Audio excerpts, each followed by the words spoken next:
నమస్తే, welcome to Leo. మనతో ఉన్నారు సీనియర్ జర్నలిస్ట్ కనకదుర్గ వడ్లమాని గారు. మేడం నమస్తే. నమస్తే అండి. ఏ ఉద్యమం చేశాడని చెప్పి, లేదా ఎలాంటి పోరాటం చేశాడని చెప్పి, లేదా ఎవరికి న్యాయం చేశాడని చెప్పి, లేదా ఎవరికి ఒక లబ్ధి చేకూర్చేలాగా తను ఏ కార్యక్రమం చేశాడని చెప్పి ఈరోజు రాజమండ్రి సెంట్రల్ జైలు దగ్గర వైసీపీ నేతలు ఒక్కొక్కరిగా వస్తూ అసలుకి ఆయనకి ప్రశ్నిస్తే అరెస్ట్ చేస్తారా అని చెప్పి మాట్లాడుతున్నారు. అంటే లాభాష మాట్లాడడం, ప్రశ్నించడం. గతంలో కూడా ఆ పార్టీకి సంబంధించిన చాలామంది నాయకులు ఇదే మాట మాట్లాడడం, బూతులు తిట్టడం, తర్వాత మళ్ళీ జైలుకి వెళ్ళడం, బయటికి రావడం, ప్రశ్నిస్తే అరెస్ట్ చేస్తారని చెప్పి మాట్లాడుతున్నారు. నిజంగా అంబటి రాంబాబు ఏం ప్రశ్నించాడు, నిజం కూటమి ప్రభుత్వం ఎందుకు అరెస్ట్ చేసిందంటే ఏం చెప్తారు? ఇంతకాలానికి అసలు చంద్రబాబు నాయుడు గారి తరఫున, అంటే ఆయనకు సంబంధం ఉందో లేదో నాకు తెలియదు, మొత్తానికి కూటమి ప్రభుత్వం తరఫున పోలీసులు ఒక మంచి నిర్ణయం తీసుకున్నారు. ఎవరిని అరెస్ట్ చేసి? అంబటి రాంబాబుని అరెస్ట్ చేసి. ఎందుకు? సిగ్గు బుద్ధి లేకుండా చంద్రబాబు నాయుడు గారి తల్లిని తిట్టాడు, చచ్చిపోయిన అమ్మಣ್ಣమ్మ గారిని తిట్టి. అసలు ఇంతకంట నీచమైన రాజకీయాలు ఎవడు చేయడు. ఆ రోజు అసెంబ్లీలో జగన్మోహన్ రెడ్డి వల్లభనేని వంశీ గారి చేత తిట్టించాడు. ఈరోజు వల్లభనేని వంశీ ఎక్కడున్నాడు? అదే అంబటి రాంబాబు అసెంబ్లీలో ఉండి దీని వత్తాసు పలికాడు కదా. వల్లభనేని వంశీకి వత్తాసు పలికింది అంబటి రాంబాబు. రోజా, మహానుభావులందరూ, మహిళలందరూ కూడా ఆ రోజు నోర్లు ఎత్తారా, ముసిముసి నవ్వులు నవ్వుకున్నారు. ఇవాళ ఒక అదృష్టం ఏంటంటే పబ్లిక్లో తిట్టాడు చూడండి. అసలు ఇవాళ వదిలేసి ఉంటే అంబటి రాంబాబుని ఆ కార్యకర్తలే చూసుకుని ఉండేవాడు. కానీ పోలీస్ ఇంకా చాలా మర్యాదగా మీరు వెనక్కి వెళ్ళండి సార్, మీరు వెనక్కి వెళ్ళండి సార్ అని ఇంకా మర్యాద ఇచ్చాడు. అంత తిట్టినా కూడా బయట తలపెట్టి మరి అరెస్ట్ చేయకుండా ఏం చేస్తారు? 3rd డిగ్రీ ప్రయోగించాలా అక్కర్లేదా? మరి మీరు రఘురామకృష్ణరాజు మీద ఎందుకు 3rd డిగ్రీ ప్రయోగించారు? ఎందుకు చంపేద్దాం అనుకున్నారు? ఇక్కడ అలా అనుకోలేదే. ఇంకొకటి అసలు నాకు అర్థం కాని విషయం ఏంటంటే, ఇవాళ ఫస్ట్ ఈ అంశంలో బయటకు వచ్చిన వాళ్ళు మీరు చూసుకుంటే, ఒక అంబటి రాంబాబు, ఒక జోగి రమేష్, ఒక కాకాని, ఓ పేర్ని నాని, బొత్స. మన బొత్స ఏమంటున్నాడు? బూతులు రాకుండా ఎలా ఉంటాయండి, వస్తాయట. వీళ్ళందరూ మాట్లాడిన వాళ్ళందరూ ఎవరు? విడుదల రజని. ఇంకా వీళ్ళందరికీ ఒక నాయకుడు ఎవరు? అటు కాపు ఇటు రెడ్డి, కానీ ముద్రగడ పద్మనాభరెడ్డి. ఆయన వచ్చి ఏంటండి చంద్రబాబు గారు ఇలా చేస్తారేంటండి, అరెస్టులు చేసేస్తారేంటండి అంటే ఏం చేయాలి మరి? అసలు మీరెందుకు మాట్లాడుతున్నారండి? మీరెవరండి? మీరు కాపాడండి. ఇవాళ మనం అడుగుతున్నాం. కాదు కదా. ఆయనే చెప్పాడు నేను ఇంటి పేరు మార్చుకున్నాను. మరి కాపుల తరఫున వకాలు తప్పించుకుంటాడు ఏంటండి? ఆ విధంగా చూసుకుంటే రెడ్డి అని అంటే రెడ్డి సామాజిక వాళ్ళు అసలు ఒప్పుకోరు.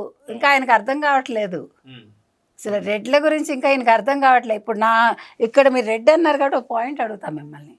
ఇప్పుడు ఇంత జరిగింది కదండి, ఇందులో ఒక్క రెడ్డి వచ్చి ఏమన్నా మాట్లాడాడండి?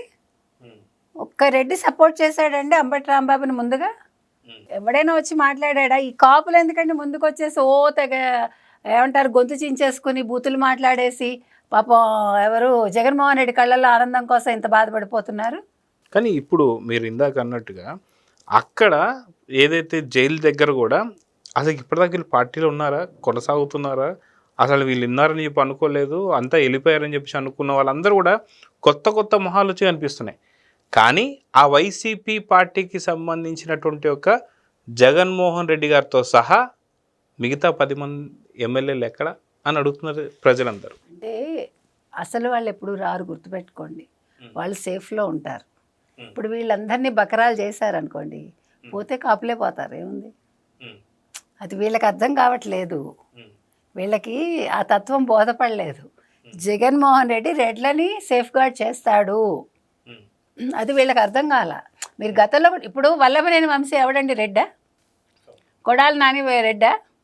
మరి వాళ్ళు వల్లభనేని వంశీ ఏమయ్యాడండి? అంత అందగాడు ఇవాళ ఏమయ్యాడు? పట్టించుకున్నాడా జగన్మోహన్ రెడ్డి? ఇప్పుడు మళ్ళీ ఒకవేళ జగన్మోహన్ రెడ్డి ఒకవేళ ఏపీకి వస్తే అంబటి రాంబాబుని ఎందుకు అరెస్ట్ చేస్తాడంటే 70 ఏళ్ళు వచ్చినా సరే అందగాడు కాబట్టి అని చెప్పేసి అంటాడు. మంచి డాన్సర్ కూడాను, అది కూడా అంటాడు ఆయన. మళ్ళీ ఆయన కాళ్ళు ఏమైపోతాయని ఆలోచించుకోవాలి, నాకు తెలియదు. ఎందుకంటే మనకి వల్లభనేని వంశీని అక్కడ ఉదాహరణ. ఇది మన మాటలు కాదు, ఆయన అన్నాడు. ఆయన కళ్ళ ముందు ఆయన ఇలా ఉన్నవాడు ఇలా అయిపోయాడు. ఆ రెండు మీకే తెలుసు. కాబట్టి నేను ప్రశ్నించేది ఒక్కటేనండి, దయచేసి కాపులు ఆలోచించుకోండి. మీరు అటు జనసేనలోనూ ఉండకుండా కొత్తగా మళ్ళీ కాపుల్ని ఏదో ఉద్ధరిస్తామని. ఇంకొక ముఖ్యమైన విషయం ఏంటంటే, ఇక్కడ కాపులంటే అసలు ఈ అంబటి రాంబాబు ఇందాక మీరు అన్నారు కదా, ఏం ఉద్యమాలు చేశాడు, ఏమి ఏం పోరాటాలు చేశాడని. అసలు ఆయన్ని పోయి వంగవీటి రంగా గారితో పోల్చడం ఏంటండి? ఆయన కాలిగోటికి సరిపోతాడు ఆయన. అసలు నాకు చాలా ఆశ్చర్యం వేసింది. వంగవీటి రంగా ఎక్కడ, ఈయన ఎక్కడ, అంబటి రాంబాబు అంటే అక్కడ వాళ్ళు వైసీపీ వాళ్ళు మాట్లాడుతూ కూడా అంబటి రాంబాబు గారిని అప్పుడు వంగవీటి రంగా, నిన్న మొన్నటి దాకా ముద్రగడ పద్మనాభం, అసలు ముద్రగడ పద్మనాభం గారు రెడ్డి కింద మార్చుకున్న తర్వాత ఆయన ఎలా తీసుకొస్తారు కాపుల్లో? నేను అడుగుతున్నది అదే. ఇప్పుడు వంగవీటి రంగా గారి అమ్మాయి ఇప్పుడు వైసీపీలో ఉంది కాబట్టి ఓన్ చేసేసుకుందాం అనుకుంటున్నారా? కాపుల ఓట్లని గుంజేసుకోవాలనుకుంటున్నారా? జనసేనని విడదీయాలనుకుంటున్నారా? తెలుగుదేశం నుంచి పవన్ కళ్యాణ్ని చంద్రబాబుని విడదీయడమే వీళ్ళ మోటోనా? ఆల్రెడీ విజయసాయిరెడ్డి చెప్పాడు, మీకు గుర్తుంటే, మీరు విడదీయలేరు కూటమిని అన్లెస్ నన్ను మీరు తీసుకుంటే తప్ప మీరు కోటరీని పక్కన పెట్టని చెప్పాడు. అందులో భాగంగానే ఇవన్నీ నడుస్తున్నాయా? అందుకే అంబటి రాంబాబుని బకరా చేశారా? ఇది అంబటి రాంబాబు ఆలోచించుకోవాలి. ప్లస్ నేను వాళ్ళ కూతురు బయటకు వచ్చి మాట్లాడుతూ, మా నాన్న చాలా గొప్ప పోరాట యోధుడు, చాలా ధైర్యవంతుడు. ఎక్కడా కూడా మీరు గమనిస్తే కనుకైతే ఒక్క వైసీపీకి చెందిన వాళ్ళు కానీ, ఒక్క మహిళ కానీ, నిన్న వాళ్ళ కూతురు కానీ ఆయన చంద్రబాబు నాయుడు గారి తల్లిని తిట్టిన అంశాన్ని ప్రస్తావించలేదు. ఏమంటున్నారు? మీరు ఇందాక చెప్పారు చూడండి, జైలు బయట వాళ్ళందరూ మాట్లాడుతున్నారు. అందరూ కూడా ప్రశ్నిస్తే గొంతులు నొక్కేస్తారా అంటున్నారు తప్ప బూతులు మాట్లాడితే అరెస్ట్ చేశారు అనే మాట అంటల్లా. అంటే ఇక్కడ మీరు అంటే తెలుసుకోవాల్సిన విషయం ఏంటంటే, మీరు రేపొద్దున రాజకీయ నాయకులు అవ్వాలనుకుంటే, మీరు ఒకవేళ కాపులైనా కమ్మవారైనా జగన్మోహన్ రెడ్డితో కలిసి పని చేయాలంటే మీరు నేర్చుకోవాల్సింది బూతులు మాట్లాడడం. మీరు శిక్షణ తీసుకోవాల్సింది బూతులు మాట్లాడడం. శిక్షణ ఎక్కడ దొరుకుతుందంటే, మీరు ఒక్కసారి సజ్జల రామకృష్ణారెడ్డి గారితో మాట్లాడితే వారు ఎలా మాట్లాడాలి, ఏం మాట్లాడాలి, ఎప్పుడు మాట్లాడాలి, వారు స్క్రిప్ట్ ఇస్తారు. మీరు ఇంట్లో కూర్చొని ప్రాక్టీస్ చేసుకోవటం. సేమ్ ఇదే కాపు సామాజిక వర్గం సంబంధించి ఎంతోమంది నేతలు బయటికి వెళ్ళిపోయిన పరిస్థితి మనం చూస్తూ వస్తున్నాం. అదే కాకుండా గతంలో ఒక క్రికెట్ ప్లేయర్ అయినటువంటి అంబటి రాయుడు గారు కూడా, ఆయన గతంలో ఉన్న అభిమానం కొద్దో లేదంటే మరి మిగతా ఆ పార్టీ ఆహ్వానించిందో తెలియదు కానీ, ఆ పార్టీలో చేరడానికి వెళ్తే ఆయనకు ముందు ఇచ్చిన టాస్క్ ఏంటి అంటే, ఖచ్చితంగా పవన్ కళ్యాణ్ని తిట్టాల్సిందే, మెగాస్టార్ చిరంజీవి గారిని తిట్టాల్సిందే, అదేవిధంగా అప్పుడు ఉన్నటువంటి ఒక జనసేన కావచ్చు లేదంటే టీడీపీలో ఉన్నటువంటి కాపు నేతలందరినీ కూడా నువ్వు తిట్టాల్సిందే అనేటువంటి మోటో ఇస్తే, నేను ప్రజలకు సేవ చేస్తానికి వచ్చాను కానీ తిట్టడానికి రాలేదని చెప్పేసి ఆయన పార్టీనే వద్దనుకుని బయటకు వచ్చిన పరిస్థితి మనం చూసాం. అదేవిధంగా ఎంతోమందిని ఎలా తొక్కేశారో కూడా చూసాం. అదేవిధంగా చూసుకుంటే 2019 నుంచి 24 దాకా కాపుల మీద దాడులు జరగలేదా? కాపుల్ని అరెస్ట్ చేయలేదా? కాపు నేతల మీద వాళ్ళు కేసులు పెట్టలేదా అంటే ఏం చెప్తారు? ఖచ్చితంగా పెట్టారండి. మీరు అన్నట్టుగా అంబటి రాయుడు అనే వ్యక్తిని వీళ్ళు ఆదర్శంగా తీసుకోవాలి.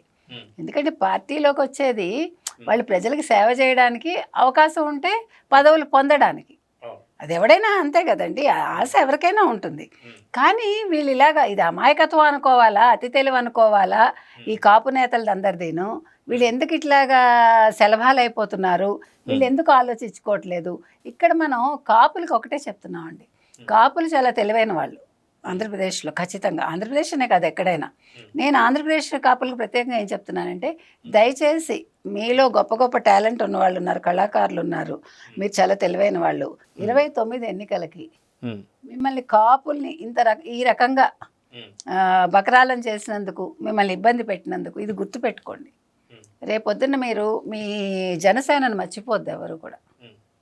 ఖచ్చితంగా జనసేన వెంటే ఉండండి అని చెప్తున్నాను. ఎందుకంటే ఇక్కడ నాకే పార్టీ లేదు. నేను చెప్పేది ఏంటంటే, వీళ్ళని అమాయకులను చేసి, లేదు వీళ్ళని మాయ చేసి, మళ్ళా ఏదో ఆ ఓట్లు గుంజుకోవాలని ఒకవేళ జగన్మోహన్ రెడ్డి అనుకుంటే అది కుదరదు అని చెప్పి వీళ్ళు ఖచ్చితంగా చెప్పగలగాలి. మేము అట్లా మోసపోమండి, మేము తెలివైన వాళ్ళమని వాళ్ళని వాళ్ళు ప్రూవ్ చేసుకోవాలని మనం చెప్తున్నాం. ఇప్పటికైనా అంబటి రాంబాబు లాంటి వాళ్ళు కళ్ళు తెరిచి లేదు మీరు ఇందాక అన్నట్టుగా కాకా అని కావచ్చు, ఇంకొకళ్ళు ఎవరు బొత్స కావచ్చు, మళ్ళా జోగి రమేష్ కావచ్చు, వీళ్ళందరూ కూడా ఆలోచించుకోవాలి. వీళ్ళు రేపు పొద్దున్న ఎటు కాకుండా అయిపోతారు. ప్రజలు నమ్మరు, పార్టీ నమ్మదు, ఎందుకంటే మీరు రెడ్లు కాదు కాబట్టి. కాబట్టి మీరు ఎక్కడ నిల్చున్నారు, మీ పరిస్థితి ఏంటి, మీ స్థానం ఏంటి అనేది ఆలోచించుకుని మీరు బూతులు మాట్లాడతారా, లేదు నోరు మూసుకుని మీ రాజకీయం మీరు చేసుకుంటారా, మీ నియోజకవర్గాల్లో మీరు మంచి పేరు తెచ్చుకుంటారా అనేది ఇప్పటికైనా ఆలోచించుకోమని చెప్తున్నాము. ముద్రగడ పద్మనాభరెడ్డి లాంటి వాళ్ళు ఇప్పటికైనా ఆలోచించుకుని కనీసం ఆయన శేష జీవితాన్ని తన కూతురు దగ్గర గడిపితే బాగుంటుంది. ఎందుకంటే ఈ జీవితం మళ్ళీ రాదు కదా, కూతురు ప్రేమ మళ్ళీ దొరకదు కదా. ఇప్పుడు జగన్మోహన్ రెడ్డి ఎక్కడో ఎలహంకలో ఉన్నాడు, మీ చుట్టూ ఎవరున్నారు, మీకు ఎవరున్నారు? మీరు అది గుర్తు తెచ్చుకోండి. ఒక్కసారి మీరు కూతురి ప్రేమను గుర్తు తెచ్చుకొని మీరు ఏం కోల్పోయారో గుర్తు తెచ్చుకొని ఈ పనికి మన రాజకీయాలు మీకు ఎందుకు? మీరు చంద్రబాబు నాయుడు గారికి లేఖ రాయడం ఏంటి? మీకు అవసరం ఏముంది? కాపుల్ని మళ్ళీ మీరు ఓన్ చేసుకోవాలనుకోవటం ఏంటి? రెడ్డిగా కాపు అసలు మీరు కాపుల్ని వదిలేసాకే రెడ్ల దగ్గరికి వచ్చారు, అది మర్చిపోకండి. ఇప్పుడు మీరు వాళ్ళని ఓన్ చేసుకుందామని వాళ్ళు చేసుకోరు, వాళ్ళకి తెలుసు మీరేంటో. అలాగే మిమ్మల్ని ఓన్ చేసుకోరు రెడ్లు. సో ఇప్పుడు మీ పరిస్థితి ఏంటంటే కుటుంబంతో హ్యాపీగా గడపడం అనేది మనం ఆయనకు చెప్తున్నాము, ఆ పైన వారి ఇష్టం. సో చూద్దాం మేడం, ఖచ్చితంగా ఇదే అంబటి రాంబాబు గతంలోనే మా కాపులు తిండిపోతులు, తాగుబోతులు అంటూనే ఎన్నో రకాల వ్యాఖ్యలు అయితే చేశారు. సో నిజంగా చెప్పాడండి, నేను కాపుల కోసం పోరాటం చేయను, నేను కాపు వాళ్ళ కోసం ఉండట్లేదు అని. కానీ ఈ సాక్షి కావచ్చు, సాక్షి పత్రిక కావచ్చు, ఛానల్ కావచ్చు, అందరు కావచ్చు కాపు నేత అని చెప్పేసి అని కులాల్ని వాళ్ళ అవసరం కదా, అందుకని సాక్షిని ఎవరు చదవకండి దయచేసి, కాపులకు ముఖ్యంగా చెప్తున్నాం. సో చూద్దాం మేడం, ఖచ్చితంగా అంబటి రాంబాబుకి నిజంగా ఏదో ఒక ఉద్యమం చేసినట్టుగా వెల్లువెత్తుతున్నటువంటి ఒక ఈ పరామర్శల్లో అవును అంబటి రాంబాబు లాభాష వాడాడు కాబట్టే మేము సపోర్ట్ చేస్తాం అని చెప్పి ధైర్యంగా చెప్తే బాగుండేది. దమ్ము ధైర్యం లేకుండా వాళ్ళు చేస్తున్నటువంటి ఒక పరామర్శలు మాత్రం దేనికి కూడా ఫలితాలు లేవు. సో చూద్దాం మేడం ఏం జరగబోతుంది. నమస్తే. Please subscribe to Leo news for more videos.